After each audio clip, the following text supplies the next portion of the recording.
Kalau belum subscribe juga segera ya, supaya kita bisa terus mengikuti channel ini dan sehingga channel ini bisa jadi berkat dalam hidupmu.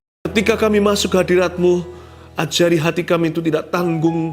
Dengan segenap ekspresi, dengan hancur hati kami datang menyembah di kaki Yesus.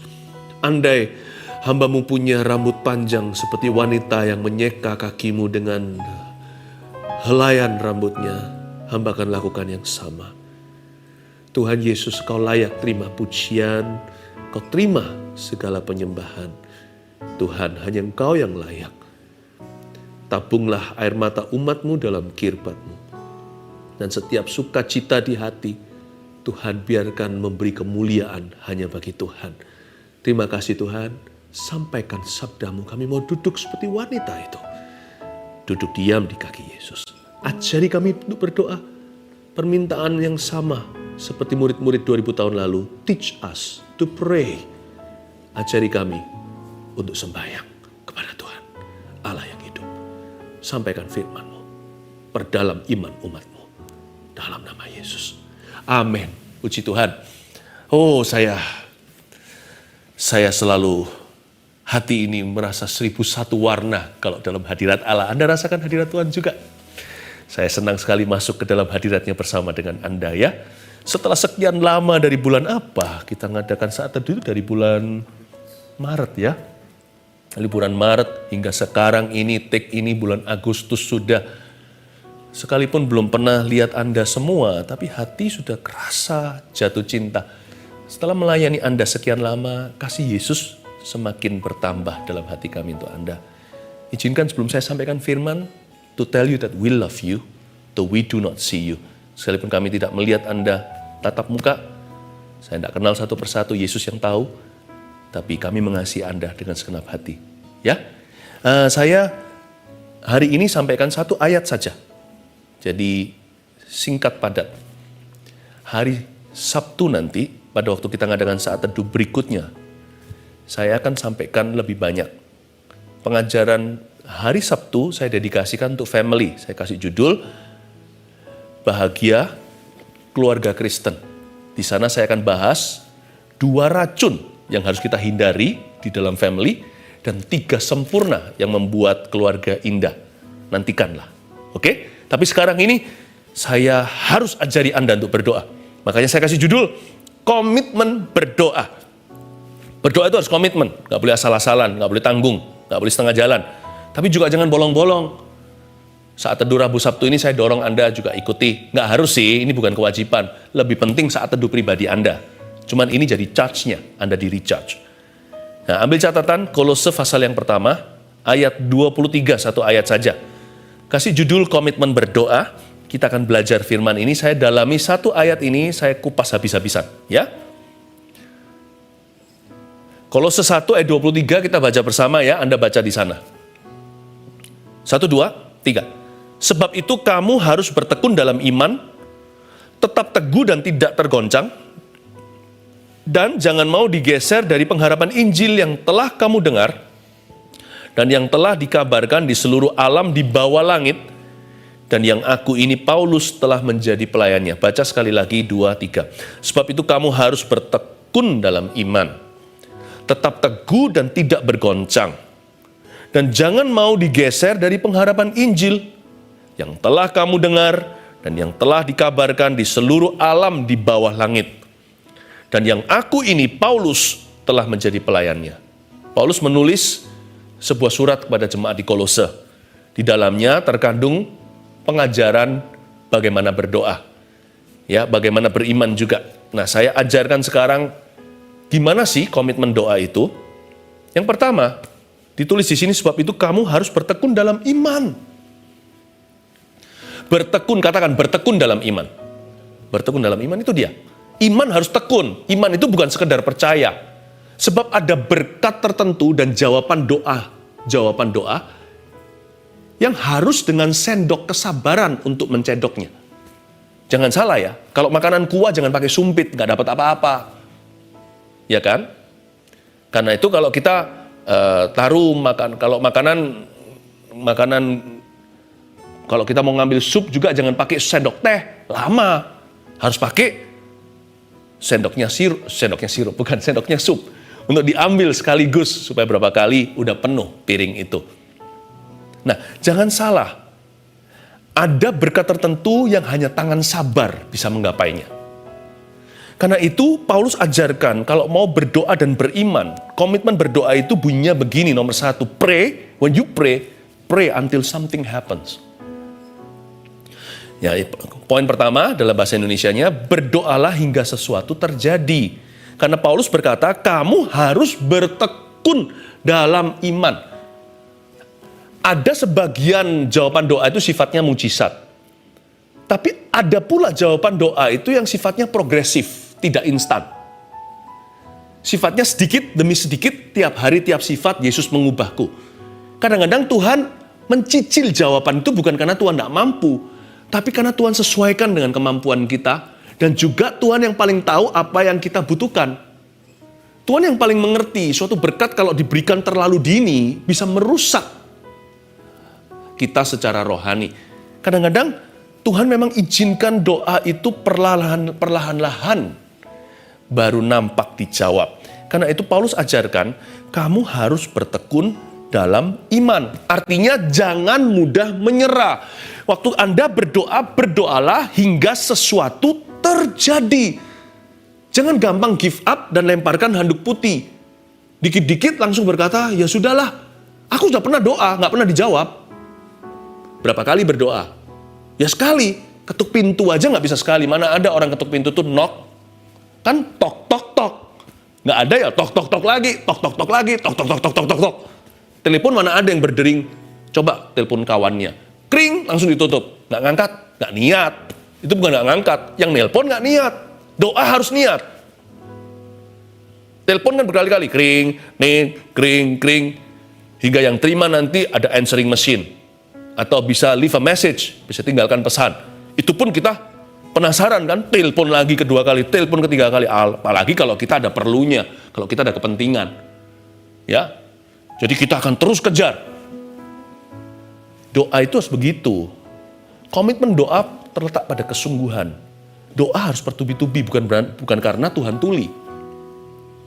Tapi iman kita harus penuh di tabung panah. Iman itu bukan Tuhan itu mencicil jawaban karena Tuhan nggak bisa menjawab sekaligus. Tapi iman kita harus utuh ketika meminta. Nggak harus besar sih, iman itu bukan size. Iman itu biji sesawi. Iman itu bundar, bukan besar. Imanmu jangan ada coelnya. Imanmu jangan setengah jalan. Harus separuh, atau crack, atau retak.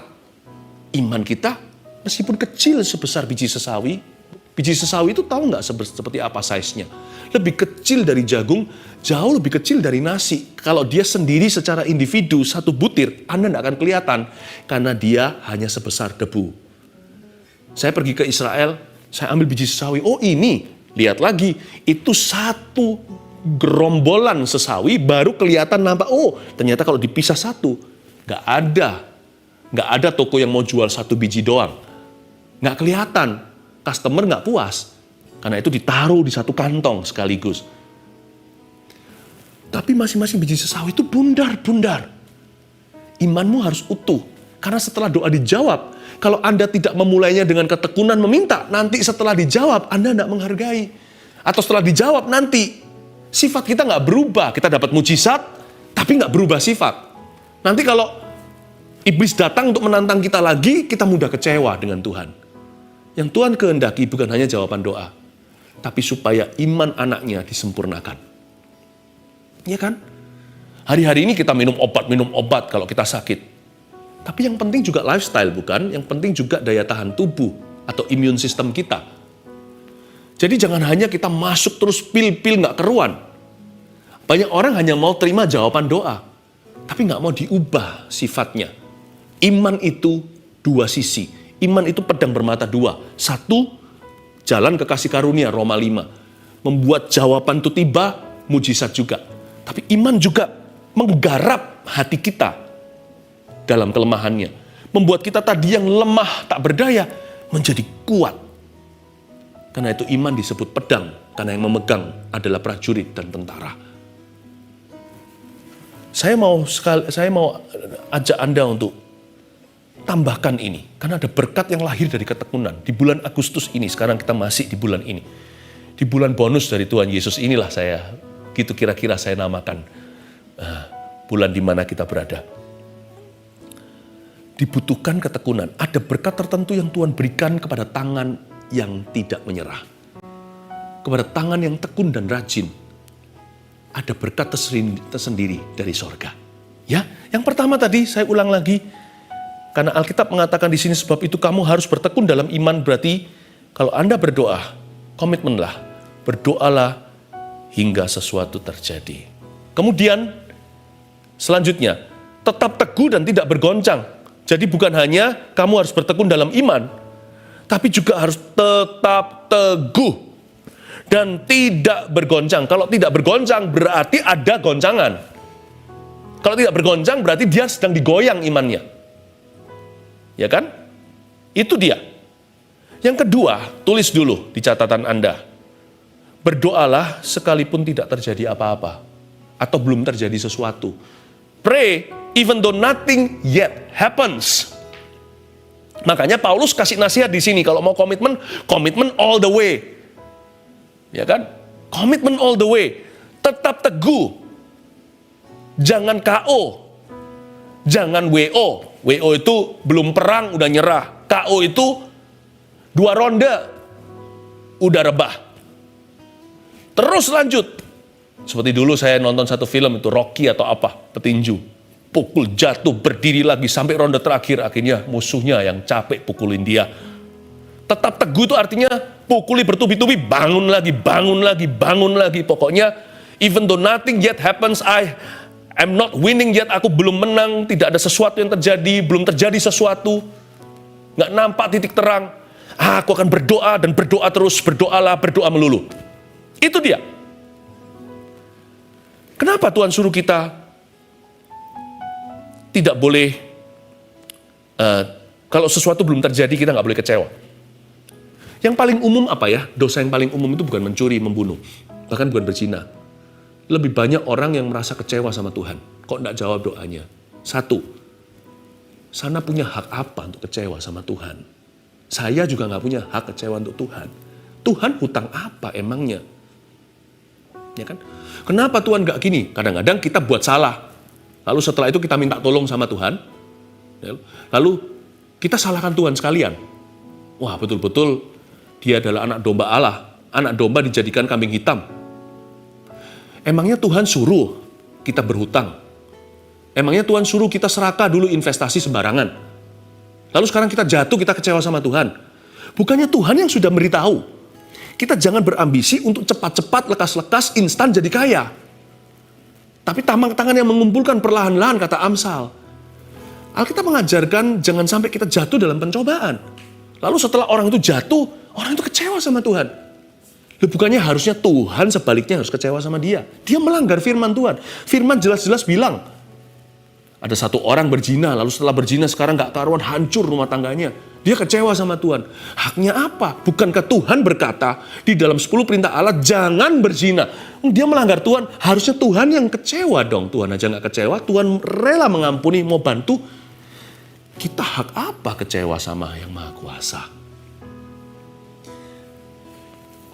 Belum terjadi sesuatu Tuhan dalam hidup saya.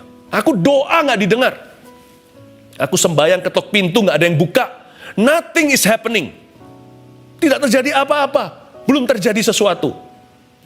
Jangan kecewa. Kecewa itu juga suatu bidang usaha loh. Kecewa itu juga memerlukan energi. Kenapa gak pakai energi yang sama untuk terus mengetuk pintu sorga? Terus berdoa, terus rendahkan hati. Terus mengejar wajah Allah, mencari wajah Allah. Terus datang sujud di tahtanya. Kenapa tidak demikian? Berdoalah ketika belum terjadi sesuatu. Atau berdoalah sekalipun tidak terjadi apa-apa.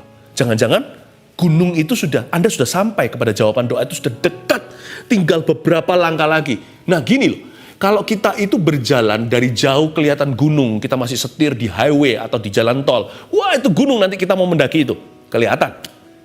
Tapi waktu kita sudah mendaki gunung itu, paling tidak minimal waktu kita sudah ada di kaki gunung itu, kelihatan nggak gunungnya? Nggak kelihatan. Mana? Mungkin anak kita berkata, "Papa, mana gunungnya?" Loh, kita sedang berada di gunung ini. Oh gitu, tadi naiknya pelan-pelan, menanjak. Kan nggak curam begini, mungkin jalannya muter-muter gini untuk naik ke gunung itu. Lalu mungkin anak kita yang masih kecil nggak ngerti dan tanya, "Papa, mana gunungnya yang tadi kita kelihatan? Kok nggak kelihatan?" Nah, kamu sedang di atasnya. Mungkin kadang-kadang sesuatu nggak kelihatan terjadi apa-apa. Waktu doa kita seolah-olah nggak dijawab, justru kita sudah dekat pada jawaban. Mungkin belum terjadi sesuatu. Kita teriak-teriak rasanya hampa. Jangan-jangan waktu kita teriak tadi itu kelihatan. Ini yang aku mau, jawaban doa ini aku harapkan. Aku bawa pergumulanku pada Yesus. Setelah teriak sekian lama, setelah menjerit-jerit kepada Tuhan, berseru-seru padanya, mana ya? Jangan-jangan tanpa kita sadari kita sudah ada di kaki gunung yang kita akan segera daki. Mendaki ke Bukit Sion namanya. Jangan-jangan kita sudah berada di hadapan jawaban doa. Tapi belum diberikan, hampir nyaris saja. Betapa bodohnya kita jikalau kita berbalik dan berkata, aku kecewa sama Allah. Satu, yang saya katakan tadi, apa hakmu dan hakku untuk kecewa pada yang Maha Kuasa? Kenapa Tuhan disalahkan? Tuhan tidak berbuat kok, dia yang dituduh. Tapi bukan hanya itu saja. Betapa konyolnya kita. Hampir tangan kita itu mendapatkan apa yang harusnya kita peroleh sebagai ahli waris janji Allah. Tapi nyaris lagi pas sorga membuka pintunya. Waktu dibuka, kita sudah tidak ada di depan. Kita sudah pulang ke rumah kita, masuk ke gua kita, menangis terseduh-seduh, dan mengutuki Allah Bapa yang mengasihi kita. Jangan sampai itu terjadi. Makanya itu Paulus ajarkan, tetap teguh ya, dan tidak bergoncang. Jangan goyah. Tetap pegang, bukan hanya pada pendirian, tapi pada iman yang kau yakini. Janji Tuhan tak akan gagal. Dia tak pernah gagal dalam hidupku. Pray, even though nothing happens. Yang terakhir, dan jangan mau digeser dari pengharapan Injil. Dan jangan mau digeser dari pengharapan Injil, berbicara tentang yang poin ketiga Anda catat, berdoalah tidak peduli apapun yang akan terjadi. Tetap berdoa. Karena doa itu nafas hidup orang Kristen, anak-anak Tuhan. Orang-orang yang lahir baru, nafas rohaninya adalah doa. Mencari wajah Allah. Berdoalah tidak peduli apapun yang terjadi. Karena itu Paulus berkata gini, apapun yang terjadi ya, kira-kira gitu. Dia tuliskan dengan jelas, jangan mau digeser dari pengharapan Injil. Whatever happens, whatever is not happening, apapun yang terjadi, tidak terjadi, apapun yang akan terjadi, apapun yang belum terjadi, apapun yang tidak akan terjadi, berdoalah. Pray regardless what happens. Berdoalah terus. Karena doa itu adalah sambungan nyawa kita secara rohani di bumi ini untuk terus terhubung dengan kerajaan sorga. Dan Yesus mengajarkan kita dalam doa, Bapa kami, datanglah kerajaanmu, jadilah kehendakmu di bumi seperti di sorga. Ada dua dunia, bumi, sorga. Orang yang berdoa hidup di kedua-duanya. Tapi tentunya kerajaan sorga tidak bisa datang secara penuh selama kita masih ada di dalam tubuh daging manusia. Selama bumi ini masih seperti ini, Tuhan Yesus belum datang kembali. The kingdom of God cannot come in full measure. Maksud saya begini, kerajaan Allah itu kita doakan dalam doa Bapa kami, datanglah. Supaya terjadi dimensi-dimensi the kingdom of Christ, kerajaan Kristus. Namun demikian, kita tidak bisa harapkan kerajaan Allah itu datang sepenuhnya. Nggak bisa. Karena gimana? Contohnya, kalau kerajaan Allah datang lewat kesembuhan ilahi. Seseorang sakit, dia disembuhkan. Yesus kan berkata gini sama orang-orang Farisi. Ahli Taurat kan mengkritik dia. Dia berkata demikian. Waktu Yesus dituduh mengusir setan dengan kuasa Beelzebul. Yesus berkata, bagaimana mungkin setan terpecah-pecah? Dia pasti sudah binasa hari ini. Yesus berkata seperti ini, kamu menghujat Roh Kudus. Bukan menghujat anak manusia bisa diampuni, menghujat Roh Kudus kamu tidak akan diampuni. Lalu Yesus berkata gini, tapi kalau aku mengusir setan dengan kuasa Allah, ketahuilah bahwa kerajaan Allah sudah datang. Mungkin lewat kesembuhan ilahi, datanglah kerajaanmu, kita doakan orang sakit. Dia terbaring di ranjangnya. Let thy kingdom come. Lalu kita rebuke the sickness, kita hardik penyakit itu dengan otoritas yang datangnya dari sorga. Apa yang kita ikat di bumi terikat di sorga. Apa yang kita lepaskan di sini terlepaskan dari sana. Kita pakai otoritas karena kita orang yang berdoa penuh Roh Kudus.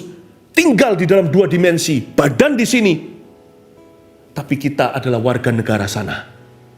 Kita juga warga negara sesuai dengan negeri tanah air kita.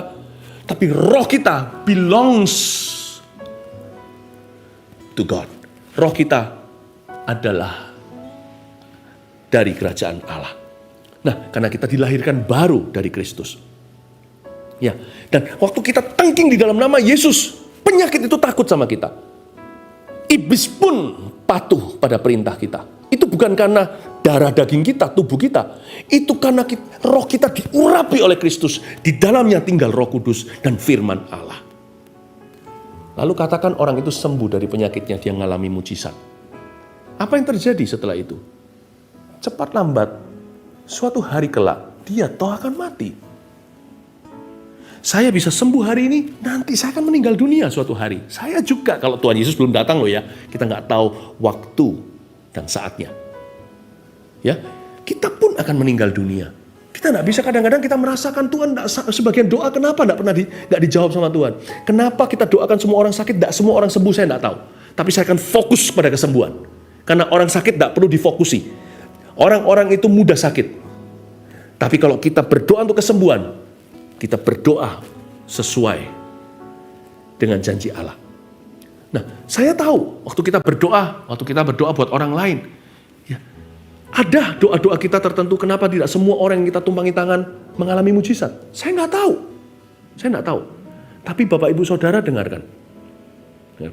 Suatu hari nanti kita di sorga, kita akan tahu jawabannya. Kenapa tidak semua orang sembuh dan mengalami mujizat Tuhan. Tapi hari ini saya rayakan orang-orang yang disembuhkan.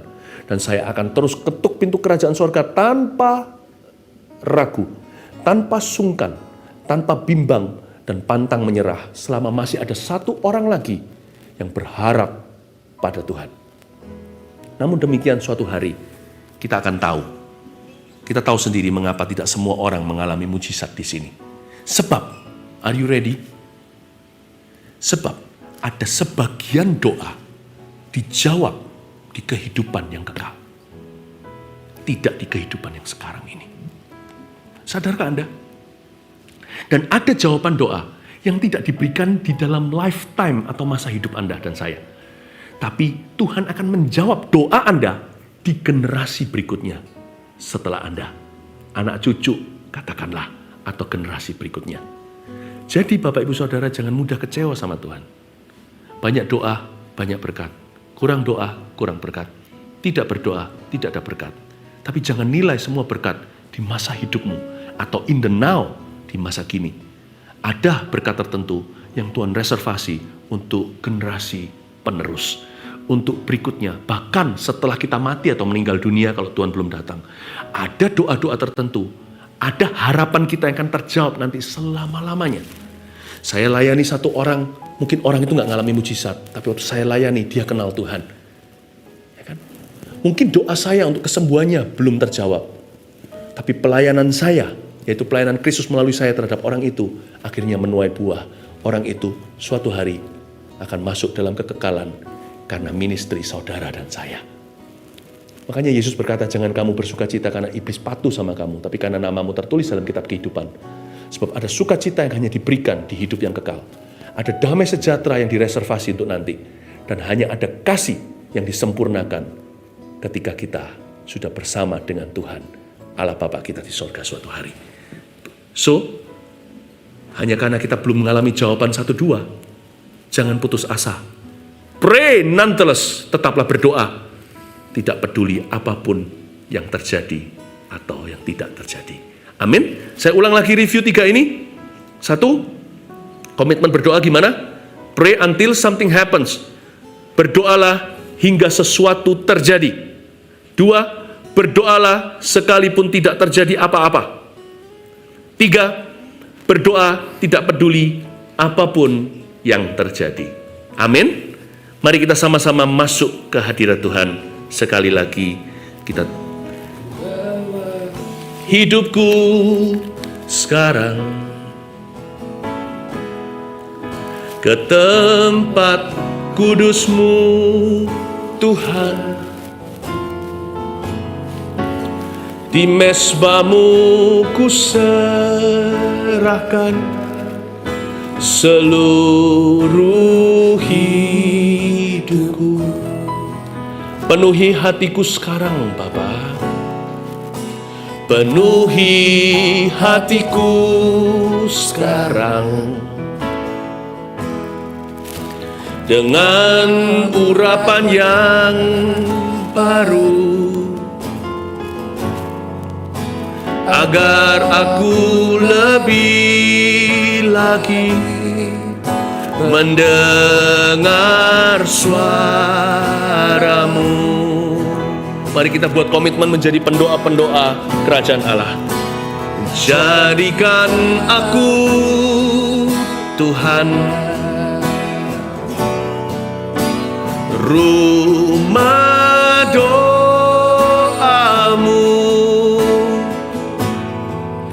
agar semua suku bangsa datang menyembah-Mu.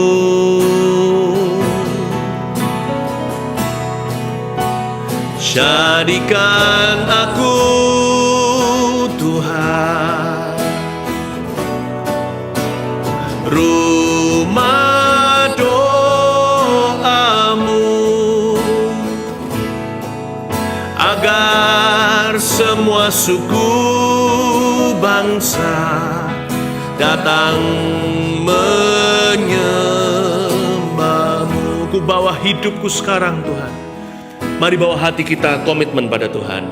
Ku bawa hidupku sekarang ke tempat kudus-Mu Tuhan, di mezbah-Mu ku serahkan seluruh hidupku.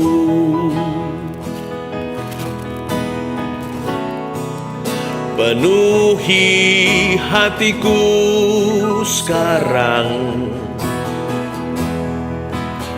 dengan urapan yang baru, agar aku lebih lagi mendengar suara-Mu. Mari kita terima urapan yang baru. Tangan seperti ini bersama dengan saya nyanyikan. Jadikan aku Tuhan, oh rumah doa-Mu, agar semua suku bangsa datang menyembah-Mu.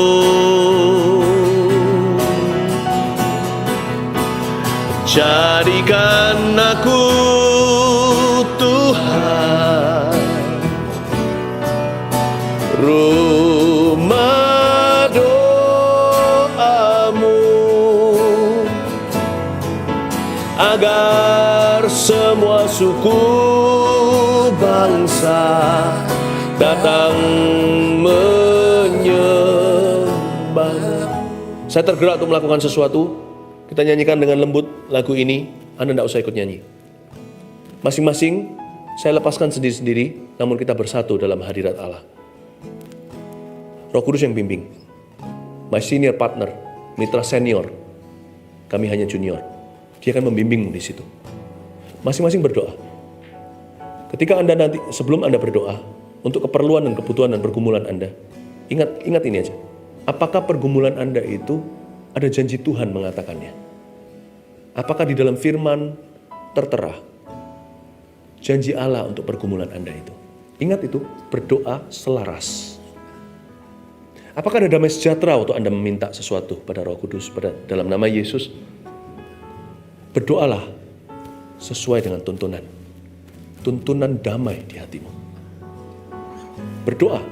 Berdoalah hingga sesuatu terjadi. Berdoalah ketika belum terjadi apa-apa.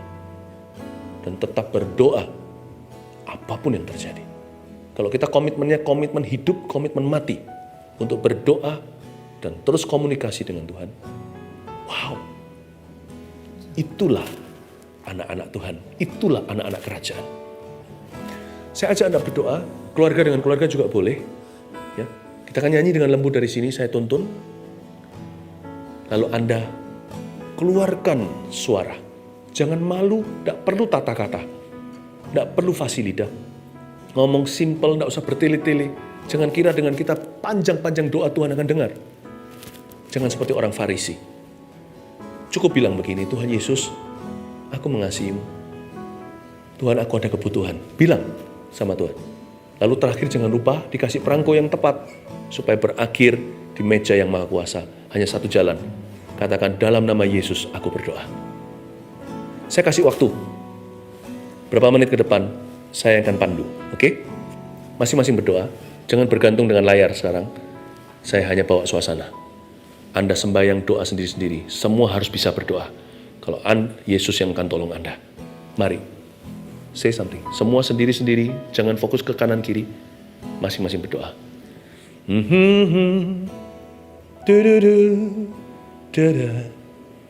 Pray.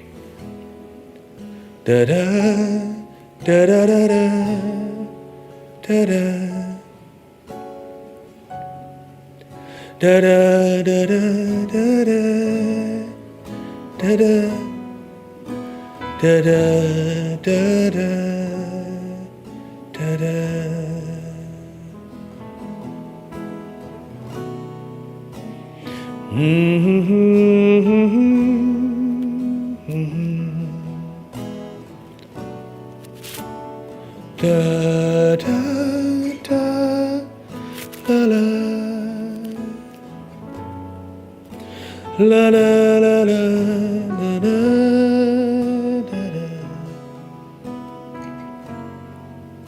la la la la la.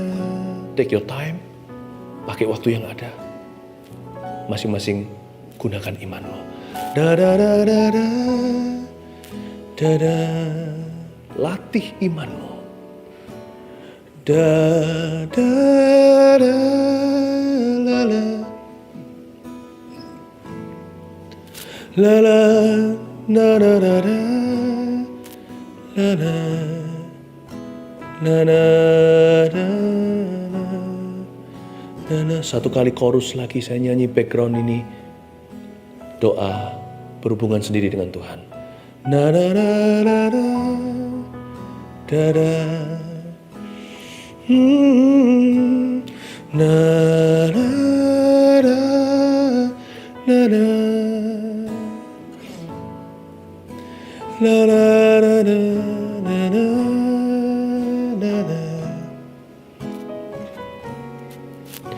la la la la la la.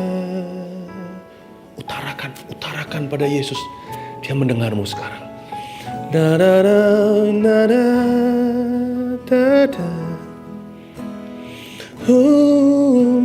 Rumah doamu agar semua suku bangsa datang menyembahmu. Jadikan aku nyanyi sama-sama. Jadikan aku Tuhan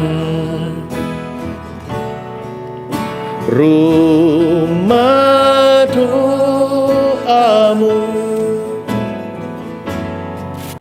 agar semua suku bangsa datang menyembah-Mu.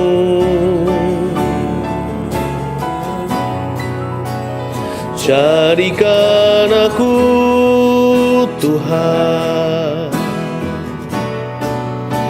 rumah doa-Mu,